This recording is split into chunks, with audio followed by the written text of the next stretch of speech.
जय हिंद, नमस्कार। आप सबका स्वागत है हमारी चैनल साइंस ज्ञानम में। उम्मीद है सब स्वस्थ होंगे, मस्त होंगे।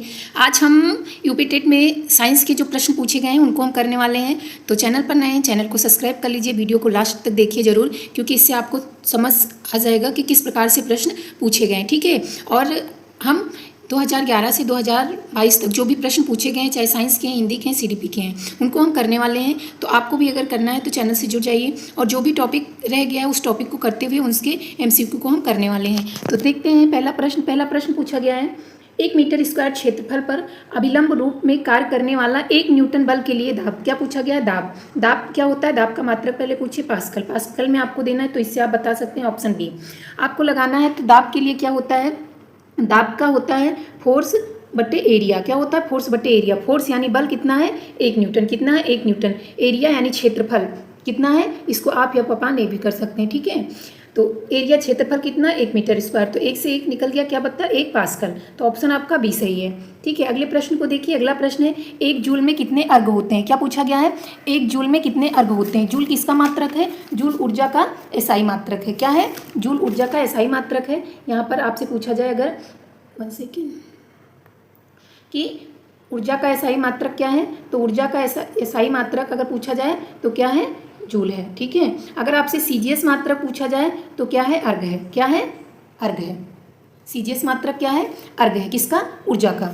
अब यहाँ पर आपसे पूछा गया है 1 जूल कितने अर्घ के बराबर है? तो 1 जूल कितने अर्घ के बराबर है? 1 जूल आपका 10 की पावर 7 अर्घ के बराबर है। 10 की पावर 7 अर्घ के बराबर है। यहीं पर अगर पूछा जाए 1 अर्घ जूल के कितने, तो यहाँ पे माइनस लग जाएगा, 10 की पावर -7। ठीक है। तो ऑप्शन आपका डी सही है। कौन सा ऑप्शन? ऑप्शन आपका डी सही है। यहीं पे आपको कुछ और एसआई और सीजीएस मात्रक पूछे जाते हैं, जैसे बल का, किसका? फोर्स का अगर एसआई मात्रा पूछा जाए तो क्या होता है? न्यूटन होता है। क्या होता है? न्यूटन होता है। वहीं पे अगर पूछा जाए सीजीएस मात्रक, तो सीजीएस मात्रक बल का क्या होता है? डायन होता है। ठीक है। अगर आपसे पूछा जाए 1 न्यूटन कितने डायन के बराबर होता है, जैसे 1 जूल अर्घ का पूछा गया है, 1 जूल कितने अर्घ के बराबर होता है? 10 की पावर 7 होता है। ठीक है। यहाँ पे प्लस। और अगर पूछा जाए 1 न्यूटन कितने डायन के बराबर होता है, तो 1 न्यूटन होता है 10 की पावर 5 डायन के बराबर। कितना? 10 की पावर 5 डायन के बराबर। तीसरा आपसे पूछा जाता है चुंबकीय क्षेत्र। तो चुंबकीय क्षेत्र का अगर पूछें तो उसका एसआई मात्रक जो होता है वो क्या होता है? टेस्ला होता है। ठीक है। और अगर यहाँ पर पूछा जाए इसका चुंबकीय क्षेत्र का कौन सा सीजीएस मात्रक, तो क्या होता है? गॉस होता है। क्या होता है? गॉस होता है। 1 टेस्ला कितने गॉस के बराबर होता है, तो 1 टेस्ला 10 के पावर 4 अर्घ के बराबर होता है। तो 10 के पावर 4 क्या हो गया? चुंबकीय क्षेत्र सीजीएस मात्रक का। 10 के पावर 5 न्यूटन का डायन में, 10 के पावर 7 जूल का किसमें? अर्घ में। ठीक है। अगर आपको यहाँ पे जैसे समझ में नहीं आता है लिखावट, तो जब मैं बोल रही हूँ तो आप लिखते हुए चल सकते हैं, जो छोटी छोटी चीज़ें हैं। किसी मशीन पर यांत्रिक कार्य करने हेतु प्रयुक्त बल कहलाता है। यानी किसी मशीन पर जो यांत्रिक बल होता है, ठीक है, कौन सा? मैकेनिकल वर्क, ठीक है, करने के लिए जो बल प्रयुक्त होता है उसे क्या कहते हैं? भार बोलते हैं, प्रयास बोलते हैं, निर्गम बोलते हैं, या दक्षता बोलते हैं? क्या बोलते हैं? प्रयास बोलते हैं। ऑप्शन आपका कौन सा सही है? एफर्ट बोलते हैं। ऑप्शन बी सही है। ऑप्शन बी सही है। अगले प्रश्न को देखिए। प्राकृतिक चुंबक का उदाहरण है। क्या पूछा गया है? प्राकृतिक चुंबक का उदाहरण। तो सबसे पहले आप ये समझिए प्राकृतिक चुंबक होते क्या हैं। देखिए, प्राकृतिक चुंबक अगर बात करते हैं तो वे चुंबक होते हैं जो प्रकृति में स्वतंत्र रूप से पाए जाते हैं। कैसे पाए जाते हैं? स्वतंत्र रूप से पाए जाने वाले पत्थर या खनिज होते हैं। क्या होते हैं? पत्थर होते हैं या खनिज होते हैं, जिसमें स्वाभाविक रूप से, यानी ये प्रकृति में पाए जाते हैं, तो इसमें स्वाभाविक रूप से क्या होता है? चुंबकीय गुण होता है। चुंबकीय गुण क्या होता है? चुंबक का गुण होता है लोहे को अपनी तरफ आकर्षित करना। ठीक है। तो अगर आप कहें अपनी भाषा में, तो प्रकृति में पाए जाने वाले वे पत्थर या खनिज जिसमें स्वाभाविक रूप से चुंबकीय गुण मौजूद हो, वो क्या कहलाते हैं? प्राकृतिक चुंबक कहलाते हैं। आपसे ये पूछा जाता है कि ये कैसे होते हैं, तो ये अस्थायी चुंबक होते हैं। कैसे होते हैं? ये अस्थायी चुंबक होते हैं। अगर आपसे पूछ लिया जाए रासायनिक नाम, तो जैसे लोहे, ठीक है, ये लोहे का एक प्राकृतिक अयस्क होता है, ठीक है, जिसको मैग्नेटाइट बोलते हैं। क्या बोलते हैं? मैग्नेटाइट बोलते हैं। रासायनिक सूत्र पूछा जाए तो क्या होगा? Fe3O4 होगा। किसका? जो इसका रासायनिक किया गया है, इसका रासायनिक लोहे का जो अयस्क है, इसका होगा सूत्र। इसी प्रकार अगर पूछा जाए इसकी जैसे पूछ लिया जाता है इसको आम भाषा में क्या कहते हैं, तो इसको लोड स्टोन बोलते हैं। क्या बोलते हैं? लोड स्टोन बोलते हैं। ये सब चीज़ें आप नोट कर सकते हैं, लोड स्टोन बोलते हैं। अब आप क्या पूछा गया, प्राकृतिक चुंबक, तो आप भी लगा सकते हैं, क्या लोहा है, स्टील है, यहाँ पे देखिए लोड स्टोन है, ये सभी हैं, तो क्या है, चुंबक पत्थर है। ऑप्शन आपका सी सही जाएगा। कौन सा सही है, ऑप्शन सी सही है। प्राकृतिक चुंबक के उदाहरण क्या है, अभी आपसे बताया गया, वो पत्थर या खनिज होते हैं जिसमें चुंबक के गुण मौजूद हो, तो क्या है, चुंबक पत्थर हैं। चलिए अगले प्रश्न को देखिए। अगला प्रश्न है, कार्य करने का सामर्थ्य कहलाता है, क्या पूछा गया है, कार्य करने का सामर्थ्य कहलाता है। तो कार्य करने का सामर्थ्य क्या कहलाता है, शक्ति कहलाती है, ऊर्जा कहलाता है, द्रव्यमान या ऊष्मा। तो कार्य करने की जो सामर्थ्य होती है यानी the capacity to do work is called energy, क्या कहलाती है, एनर्जी कहलाती है। क्या कहलाती है, ऊर्जा कहते हैं। अगले प्रश्न को देखिए। अगला प्रश्न है आपका, अशुद्धि से पूर्ण रूप में मुक्त परम शुद्ध जल को कहा जाता है, क्या कहा जाता है, अशुद्ध जल कहा जाता है, खनिज जल कहा जाता है, झरने का जल या उपरोक्त सभी जल। तो अशुद्धि से पूर्ण रूप से मुक्त यानी सारी अशुद्धियों को अगर हटा देते हैं तो पूर्ण रूप से मुक्त जो जल होगा वो अशुद्ध जल कहलाता है, डिस्टिल्ड वाटर कहलाता है। क्या कहलाता है, डिस्टिल्ड वाटर। ऑप्शन आपका कौन सा सही है, ऑप्शन ए सही है। अगर आपसे ये पूछ लिया जाए कि इसको शुद्ध कैसे करते हैं, तो आप आश्वन, कौन सा विधि है, आश्वन विधि में, ठीक है। चलिए आश्वन, ठीक है, क्योंकि डिस्टिल्ड वाटर है तो डिस्टिलेशन से करेंगे ना। चलिए अगले प्रश्न को देखिए। अगला प्रश्न है, किस पद्धति द्वारा 1 बिलियन से विलय प्राप्त किया जाता है, by which method can to solute be obtain from a solution.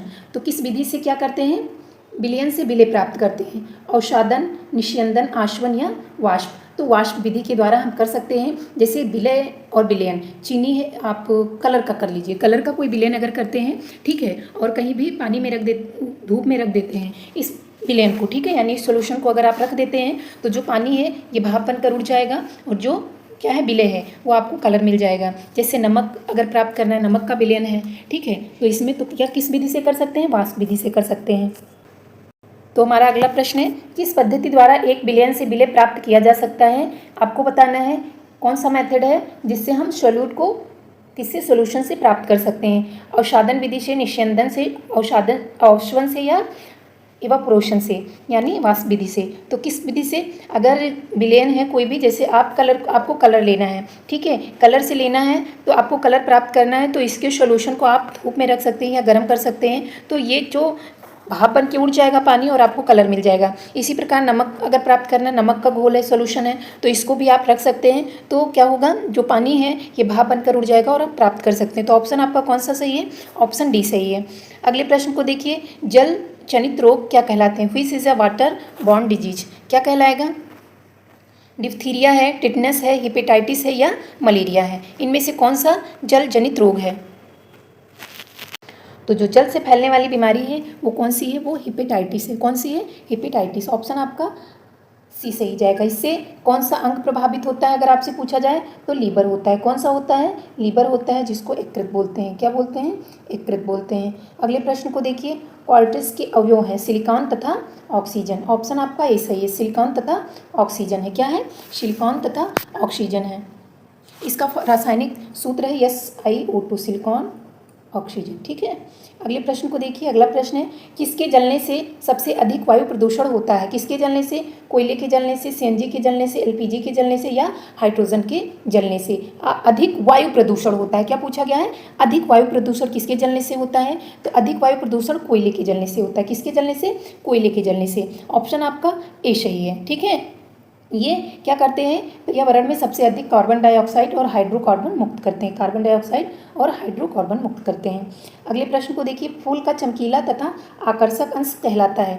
आप अगर फ्लावर पार्ट्स को नहीं देखें, एंजियोस्पर्म के पूरे चैप्टर को, फ्लावर, फ्रूट्स, फ्लावर्स पार्ट्स को बहुत अच्छे से समझाया गया है, उसके MCQ भी करवाए गए हैं, तो चैनल पे जाके आप एक बार कर सकते हैं, जिससे इसमें प्रश्न अगर सेपल्स को लेकर पूछा गया, अगले में आपको कैलिक्स से पूछा जा सकता है, इससे प्रश्न पूछा ही जाएगा, ठीक है, या एंड्रोशियम गाइनोसियम से बन सकता है। तो एक बार आप टॉपिक पढ़ के क्लियर कर सकते हैं। तो चमकीला आकर्षक भाग क्या कहलाता है, कैलिक्स कहलाता है, शेपल्स कहलाता है, पेटल्स कहलाता है या पेडिस्टल कहलाता है। आपको कमेंट में बताना है अगर आपको पता है कि फ्लावर्स के मुख्य रूप से कितने भाग होते हैं, ठीक है, ठीक है, क्या बताना है, फ्लावर्स के मेन पार्ट्स कितने होते हैं। तो आपको जो चमकीला भाग पूछा गया है वो पेटल्स होता है। क्या होता है, पेटल्स। इसकी यूनिट जो है पेटल्स है, इसको कोरोला बोलते हैं। क्या बोलते हैं, कोरोला बोलते हैं, ठीक है। ये कलरफुल भाग होता है, जैसे क्या है, कैलिक्स है, कैलिक्स है, ये फ्लावर्स का ग्रीन पार्ट्स होता है। उसके बाद फिर कोरोला आता है। तो आपका ऑप्शन कौन सा सही है? ऑप्शन सी सही है। ऑप्शन कौन सा सही है? ऑप्शन सी सही है। अगर आपसे इसका काम पूछ लिया जाए, जैसे कि पूछा जाता है कैलिक्स का काम क्या है, तो कैलिक्स ग्रीन पार्ट्स होता है, ये बड्स को यानी कली को सुरक्षा प्रदान करती हैं। उसी प्रकार कोरोला कलरफुल होता है, तो इसका भी नेचर ने अगर किसी भी चीज़ को बनाया है तो सबकी अलग अलग क्या है, विशेषता है। तो जैसे कोरोला होता है ये कलरफुल होता है, आकर्षक होता है। क्यों? क्योंकि इसमें कीट पतंगे क्या होते हैं, आकर्षित होते हैं, जिससे क्या होता है, पॉलिनेशन में सहायता मिलती है, यानी ये पोलन ग्रेन्स को कहाँ तक पहुँचाते हैं, वर्तिकाग्र तक पहुँचाते हैं। अगला प्रश्न है आपका, कॉलरा इज कॉज्ड बाई, यानी कॉलरा रोग किससे होता है? बैक्टीरिया द्वारा, वायरस द्वारा, कीट द्वारा या टॉक्सिक्स द्वारा? किसके द्वारा होता है कॉलरा? तो कॉलरा किसके द्वारा होता है? बैक्टीरिया के द्वारा होता है। किसके द्वारा होता है? बैक्टीरिया के द्वारा। बैक्टीरिया, वायरस और आप बात करेंगे जो प्रोटोजॉन्स हैं, फंगस हैं, इन सबकी जो फैलने वाली बीमारी हो, मेन लक्षण, इनसे एमसीक्यू और टॉपिक को भी करवाया गया है। चैनल पे जाके अगर आपको लग रहा है कि देखना जरूरी है तो आप देख सकते हैं, क्योंकि अपनी जानकारी आपको अपने आप से पता होगी। अगला है अंडा उत्तम स्रोत है, यानी रिच सोर्स अंडे का कौन सा है? फाइबर्स है, प्रोटीन्स है, कार्बोहाइड्रेट्स है या फैट्स है? यहाँ पे आप फैट्स करेंगे, क्या करेंगे? फैट्स करेंगे। तो अंडा किसका रिच सोर्स है? अंडा प्रोटीन का है। किसका है? प्रोटीन का है। इसमें कौन सी प्रोटीन पाई जाती है? एल्बुमिन प्रोटीन पाई जाती है। कौन सी पाई जाती है? एल्बुमिन प्रोटीन पाई जाती है।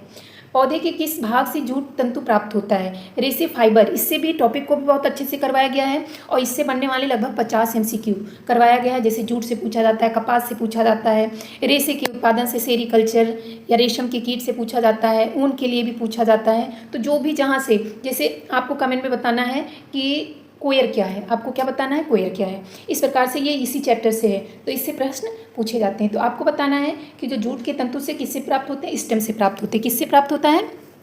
स्टेम से प्राप्त होता है। और अगर पौधे से पूछ लिया जाए तो पौधा है कोटुलेरिया जुन्सिया। क्या है? कोटुलेरिया जुन्सिया। ठीक है, कोटुलेरिया यहाँ पे आपको ज़्यादा मिलेगा तो मिलेगा जुन्सिया ही देखने को मिलता है। ठीक है, जुन्सिया, लेकिन आप देख लीजिए कोटुलेरिया जुन्सिया है। अगले प्रश्न को देखिए। अगला प्रश्न है, चावल तथा गेहूं का नामित किया जाता है, यानी अगर हम क्लासिफिकेशन करते हैं तो चावल और गेहूं को किस में करते हैं? दाल के रूप में करते हैं, अनाज के रूप में, तिलहन के रूप में या फ्रूट्स के रूप में? किस में करते हैं? तो सीरियल्स में करते हैं। किस में करते हैं? सीरियल्स में करते हैं। ऑप्शन बी सही है। अगला प्रश्न है, क्षेत्रफल का एसआई मात्रक। क्या बताना है आपको? आपको बताना है क्षेत्रफल का एसआई मात्रक। तो क्षेत्रफल का एसआई मात्रक मीटर स्क्वायर होता है। क्या होता है? Metre square. ऑप्शन आपका कौन सा सही है? सी सही है। अगले प्रश्न को देखिए। अगला प्रश्न पूछा गया है, एंगस्ट्रॉन क्या मापता है? क्या पूछा गया है? एंगस्ट्रॉन क्या मापता है? तो अगर बात करते हैं एंगस्ट्रॉन की, तो एंगस्ट्रॉन को किससे डिकोड करते हैं? इस, ठीक है, डिकोड करते हैं। एंगस्ट्रॉन यहाँ पे अगर ऑप्शन से आपको लगाना है तो ऑप्शन आपका बी सही जाएगा। लेकिन एंगस्ट्रॉन की अगर बात करते हैं तो यह दूरी और लंबाई को मापता है या बहुत छोटी दूरियों को, यानी बहुत सूक्ष्म दूरियों को मापने की इकाई है। अगर इसकी बात करते हैं तो जैसे बहुत छोटी दूरियों को नापता है तो यह जैसे प्रकाश की तरंग हो गई, या परमाणुओं के आकार को, या जो केमिकल बॉन्ड होते हैं यानी रासायनिक बंधन होते हैं उनकी लंबाई मापने के लिए किसका उपयोग करते हैं? एंगस्ट्रॉन का उपयोग करते हैं। ठीक है, अगर एंगस्ट्रॉन की और बात करें, जैसे क्या है, ये सबसे सूक्ष्म इकाई है, तो एक एंगस्ट्रॉन मीटर का, यानी जो मीटर होता है उसका 10 अरबवां हिस्सा होता है। कितना? 10 अरबवां हिस्सा होता है एक मीटर का। एक एंगस्ट्रॉन मीटर का 10 अरबवां हिस्सा होता है। अब यहाँ पे आपको क्या बताना है? बता देना है कि एंगस्ट्रॉन क्या होता है। तो एंगस्ट्रॉन क्या मापता है? यहाँ पर आप बताएंगे प्रकाश की तरंगों की लंबाई। ठीक है, अगले प्रश्न को देखिए। अगला प्रश्न है आपका, एक कंघी का कागज के टुकड़े को आकर्षित करने का कारण क्या है? एक कंघी के कागज के टुकड़े को आकर्षित करने का कारण क्या है? घर्षण जनित बल है, या चुंबकीय बल है, या गुरुत्वीय बल है, या स्थिर वैद्युतिक बल है? तो कौन सा है? स्थिर वैद्युतिक बल है। स्थिर वैद्युतिक बल है, इलेक्ट्रोस्टैटिक फोर्स के कारण होता है। बल का मापन किया जा सकता है। क्या है अगला प्रश्न? बल का मापन किया जा सकता है किसके द्वारा? स्प्रिंग तुला के प्रयोग द्वारा, थर्मामीटर द्वारा, कैलोरीमीटर द्वारा या उपरोक्त? तो कैलोरीमीटर ऊर्जा, थर्मामीटर टेम्परेचर आपका बल है, तो स्प्रिंग तुला के द्वारा। ऑप्शन ए सही जाएगा। अगला प्रश्न है, घर्षण को बढ़ाया जा सकता है। क्या है? घर्षण को बढ़ाया जा सकता है तो किसके द्वारा? तेल का प्रयोग कर, सतहों पर नमी द्वारा, खुरदरी सतह द्वारा, या इन सभी के द्वारा? तो ऑप्शन आपका सी सही है, खुरदरी सतह के द्वारा। किसके द्वारा? खुरदरी सतह के द्वारा। अगला प्रश्न है, निम्न में से कौन सा पदार्थ जल में नहीं घुलता है? जल में कौन सा पदार्थ नहीं घुलता है? दूध, शहद, अल्कोहल या ऑयल? यहाँ पे आप काट कर ऑयल कर दीजिए। क्या है? ऑयल। तो कौन सा पदार्थ है जो नहीं घुलता है? तेल। क्या है? तेल। देखिए कौन सा पदार्थ जल में नहीं घुलेगा? दूध। दूध को आप दूध और जल मिलाएंगे पता नहीं चलेगा आपको क्या है। फैट्स हैं लेकिन वो बाद में पता चलेंगे। शहद भी घुल जाता है, अल्कोहल भी मिक्स हो जाता है, लेकिन जो ऑयल है वो क्या करता है? तैरता रहता है। ठीक है।